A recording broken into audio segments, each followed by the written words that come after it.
Okay, so basically, uh, Draco left some more commentary on the blog about certain plot points, and yeah, this is fun. I still like to see where we zig and zag on things, because yeah, we're all heavily influenced by a lot of similar shows or setups, but we're just tackling it from different angles.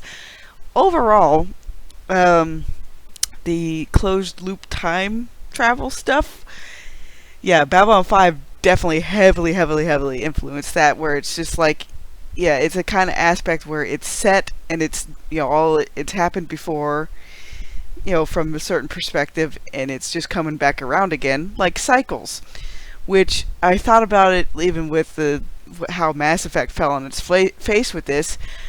If you had all these cycles that were preparing for the worst, once they figured out what was happening, why didn't they showcase more of each cycle building up on each other? That's why I try to do with some of the interludes with Horus looking for things and other characters looking around. Hey, what has been left over from previous cycles? Or even in alternate universes. Because even though I've only really highlighted the United Earth Front universe, that's a universe where humanity developed quite a bit sooner than everybody else. And, there's different aspects to some of these universes. In the primary universe, yeah, the humans are still a fairly new race in the timescale scheme of things. So in Edenverse, yeah, there's that, where the humans were later on the cosmic scene than everybody else. But in some of these alternate universes, humanity might not even exist. Earth itself might not even exist, but Typha itself, they do look at what's happening in Edenverse, but there's also a conclave of house people in other universes too, with different dynamics. Like in the United Earth universe, the houses had their all-out, really bombastic civil war, and that killed a whole lot of house members. I mean, it was a complete bloodbath. So, and this Valkor, Eden's Valkor, saw what happened to the Ayer family over there, and he's like, oh my god. And the thing of it is, in the later books, you'll get to see how Valkor became fairly well informed. I've already put some hints in there, because through Eliza, the Weave is doing certain things to be like, yes, I want you over here right now. Because ultimately, I decided when I built the universe, the ultimate stopgap to a lot of time travel would be the Weave itself. But if Unity breaks down enough areas, they can kind of, hop to different universes if they want, different alternate universes, but it takes a lot of stuff. It just can't do it willy-nilly, and the good guys can't just do it that way either. What makes it easier for Typha is they'll use the throne matrix to explore other universes. I just haven't put out everything just yet. Like, I don't try to info dump everything all at once. I try to do it in sections to where that way people's eyes don't glaze over and it's just like, oh, get to the point already. Like, that's the reason why season 2 is going to showcase a lot more of, Typha doing certain things, and in response, Earth doing certain things. And right now, the Commons are throwing their hat in with Earth because they see that Earth, at least, in the long term, will value their input more. Because for a while, the Commons were trying to warn the houses, like, hey, you're disrespecting the old school, which is like Weave rights and other light shaman artifacts left over by Kalain to be like, hey, you got to do things this way. You'll also see the compare and contrast once they find the lost, air quote, lost Typherian light shaman colony. And they have quite a few Weave speakers, but they have a few different terms for it, but it all pretty much means the same thing, They call them light sages. Yeah, it's just something a little bit different flavor, but you'll realize just how much Set has messed up certain houses, and not just in Edenverse. He's kind of just used the Dark Mirror network to kind of go through different universes, and it's not like he can be like kick over the anthill and keep going. Uh, there is some limitations to his belt's power and what he can do. Like, say, like if he went back to Unity's home universe, he has the ultimate control there because that's where he has the most influence. And as you radiate outwards, like the background stuff for Unity, if it's already eaten or like basically deconstructed a universe, then Set will have a lot more influence there because he's the herald for Unity, or at least he likes to think himself the herald. But the thing is, Unity itself also curtailed some of his abilities, because even though it's concerned about like, oh, I must consume knowledge and keep going, it knows that its tools are more likely to bite back. You know, it's a difference of the whole, a little bit of nature and nurture, a little bit, you know, on both ends of the spectrum, where, you know, the ultimate evil isn't going to use its allies in the same way as the ultimate good would. So, you know, there is that. So a little bit more of the onion being revealed there. And there's even some universes where the commons don't exist at all, where it's nothing but, you know, Typherian genetics like superiority or super shoulders, where they are so heavily under the influence of Set that they're actively sabotaging certain kinds of alternate universes or subsectors. It's just that some of that hasn't popped out yet because I'm going to end up revealing more of that with the All Fathers arc and a few other things. Again, because this is only book 1, or rather book 4 of 5 and 6 of season 2. So you'll get some more concluding stuff at the end of the second season, and then things are going to go even more bonkers in season 3. You know, it's just, again, I just don't want to flood everybody with all this extra information all at once. But that's the reason why you see the good guys doing certain things, like they're holding, you know, the creation level stuff in reserve. Like there's some humans that know about it, but not too many. Only like I haven't even showcased it yet, but in order for them to even go to Project Freefall, everything is taken offline and the light shamans pull them through the arcway to get them into, you know, weave space that's surrounding Soul and Earth and everything else. The light shamans that stay in Project Freefall stay there. They don't leave. They're there to be the ultimate stopgap to protect this facility and this Dyson sphere and everything else. And it'll be a plot point later, but there's a reason why Earth is keeping its sun clear of Dyson spheres in regular space.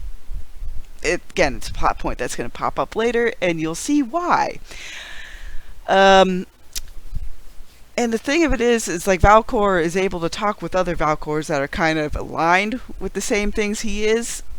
But there's also the flip side, because Set is trying to use some alternate universes to gain a foothold with the Throne Matrix.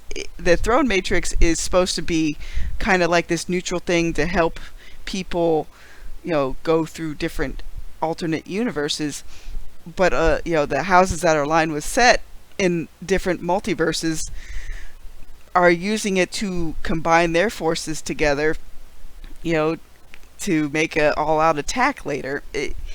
Both sides are building up all their resources, because if you're going to have a war with a lot of these big, vast cosmic powers, sometimes you gotta just think ahead, like how would they use all these things? The amount of people in metal and hulls and ships would be astronomical. So in the end, I decided, like, especially when it comes to book 12, it's all going to come down to where whichever way the Edenverse turns, that's how it's going to have a cascade effect throughout the Throne Matrix and everything else along the line that's connected to it through the multiverse. And because the Throne Matrix is kind of in a way its own ley line of stuff, but it's not a magical ley line. It's a multiversal ley line that interconnects everybody. That's the reason why Unity wants to subvert it and use it for its own purposes. It's succeeded in some universes, but not everywhere. In fact, in earlier book, there's the point where I showcased how much universes, that Edenverse was protecting directly. I mean, sure, Unity does have a decent amount eaten, but you gotta think there's the possibility of like trillions of universes out there. So not the whole backdrop isn't completely highlighted just because the scope is pretty big, but you bring that scope into something more manageable by focusing on a certain set of characters and how they learn things at a certain time. And it's not like I'm going to go off and create like 2,000 different alternate universes. I'm going to basically have alternate universes set up that showcase why certain houses and factions, are as confident as they are. Because that's another thing, Draco does bring up. It's like, yes, there's a reason why Arathia and all the other houses that are pissed off haven't completely pulled the berserk button yet. It's because they've also seen, the waste that it could be, because in a very sick way, the ones that are the most polluted by Unity don't want to lose valuable information, even if that information is from their enemy or some genetic information, that sort of thing. They want the winner takes all, get all the eggs in the basket and convert those eggs to what they want rather than what the other side wants. But eventually those gloves will come off. That's just the way it's going to be when the overall conflict heats up even more. And the previous issue kind of showcased where the bad guys know the Weave is openly mocking them with the House of Naming stuff, having a kind of healing altar through Eliza and all that, because the Weave uses Eliza as a bridge in some ways, and there's a reason for that too. Like Dexter himself knows a few more things than he's letting on as well. It's the reason why he's pretty controlled. Like it's kind of like this knowledge hurts him so much that he just pushes it to the side and tries to focus on the here and now, because he knows some stuff that's coming and it's not gonna make him a happy man. It's like that's the reason why you should have an overall, okay, here's the big ending at the end of your sequence of your main story. That way you can build everything up to it. You can add other things later, but as long as you have that main thread running through, it's like, okay, I can tie this to that. That's just my view on it.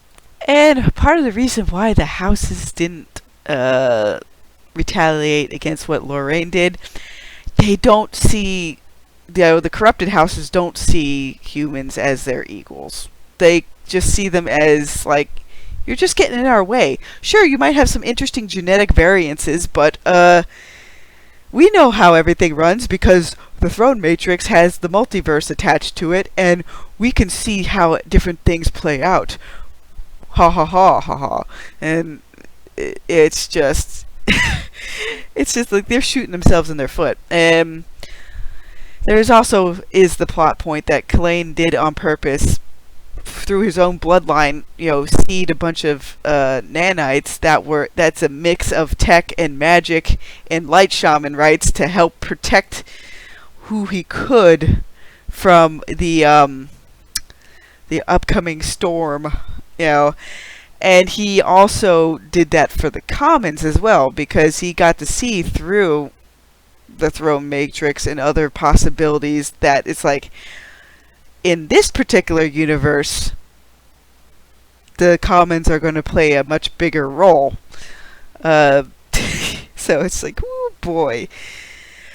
Because in Edenverse's case, yes, there's a whole lot of members in houses, billions, even trillions, but there's so much more. Like, the houses are outnumbered by the commons in Edenverse by like a factor of like 3 to 1, basically. And the thing of it is, it's not like the commons are not unaware of what's happening. It's the reason why they're going along with what Valkor's trying to pull off, because the cult of Kalain, as it's put, from certain house members, oh, they believe in that old, wizardry of the ancient past, but we have faith in our science and technological ability, and we have all these extra abilities that the commons don't have. Like, for heaven's sakes, we have telepathy and they have nothing. Again, it's a whole mishmash of they put too much faith in their own abilities rather than just overall mystical knowledge. It's a back and forth. Again, you guys will see how a lot of this stuff will play out as season 2 continues. Plus, since a lot of the traditional houses see Eliza as kind of like this genetic defect, they think the human blood makes her unworthy of being inducted, so that's the reason why the only house people to show up during the naming ceremony were people directly aligned with Year's house. And they're also upset that it's like, oh, the commons put forth a nomination to represent them, and then like they're adding this human house, like what? Again, you'll see more of that stuff playing out later.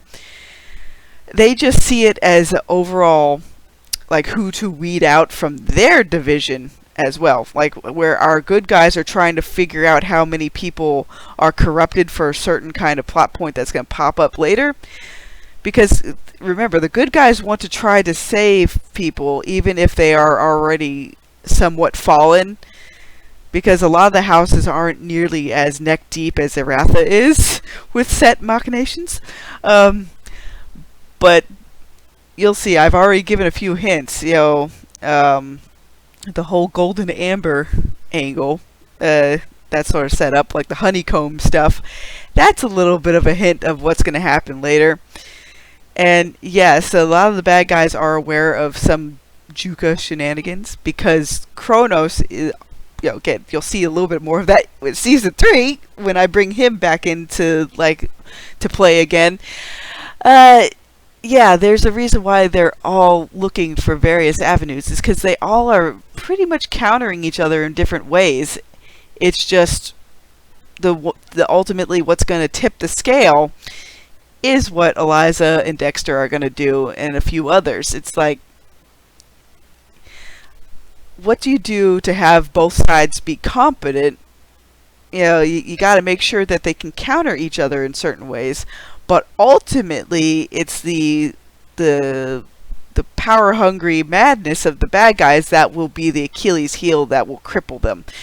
That's the reason why I showcased a few flashes of like what's going to happen to some of them. You don't know when just yet, but there's an end point for all the villains to where it's just their quest for power exceeds their grasp, and they don't understand why they're not strong enough to hold that power. So how about you guys? How are you guys doing today?